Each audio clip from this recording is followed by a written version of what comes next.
Hello बच्चों, चलिए प्रश्न को देखते हैं। प्रश्न है हमारे पास x तथा y ज्ञात कीजिए यदि दो गुणा अवयव 1 3 0 x प्लस अवयव y 0 1 2 बराबर है अवयव 5 6 1 8 के। चलिए सर्वप्रथम हम प्रश्न के लिए मुख्य अवधारणा लिखते हैं। मुख्य अवधारणा, तो हमारे प्रश्न की मुख्य अवधारणा हो जाएगी अवयवों की समानता। अवयवों की समानता। कोई दो अवयव तब ही समान होंगे जब दोनों अवयवों में पंक्तियों तथा स्तंभों की संख्या समान होगी एवं दोनों अवयवों के संगत तत्व भी अर्थात संगत अवयव भी समान होंगे, तो हम कह सकते हैं कि दो अवयव आपस में समान हैं। चलिए इसे उदाहरण के द्वारा समझते हैं।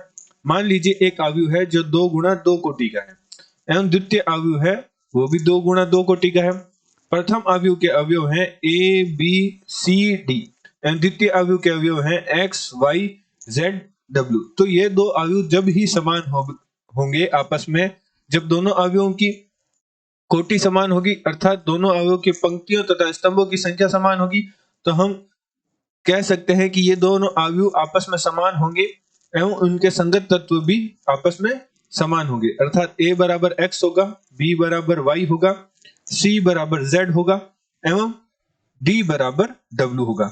अतः प्रश्न अनुसार प्रश्न में हमें समीकरण दे रखी है अवयव की, जो कि है 2 गुणा 1 3 0 x प्लस y 0 1 2 बराबर हमें दे रखा है अवयव 5 6 1 8 के।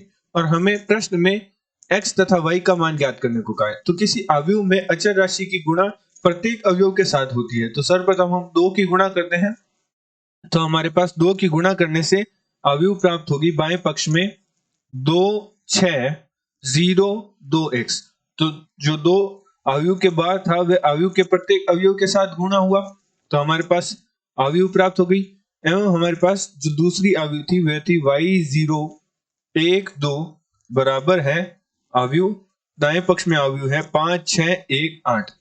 तो किन्हीं दो अवयवों का योग उनके संगत अवयवों के योग के बराबर होता है। तो बाएं पक्ष के अवयव को जोड़ते हैं तो हमारे पास प्राप्त होगा 2 plus Y 6 plus 0 6 1 plus 0 1 2x plus 2 बराबर है हमारे 5 6 1 8। तो ये दोनों अवयव आपस में बराबर हैं। चूंकि दोनों अवयवों की कोटि समान है तो इनके संगत अवयव भी समान होगी।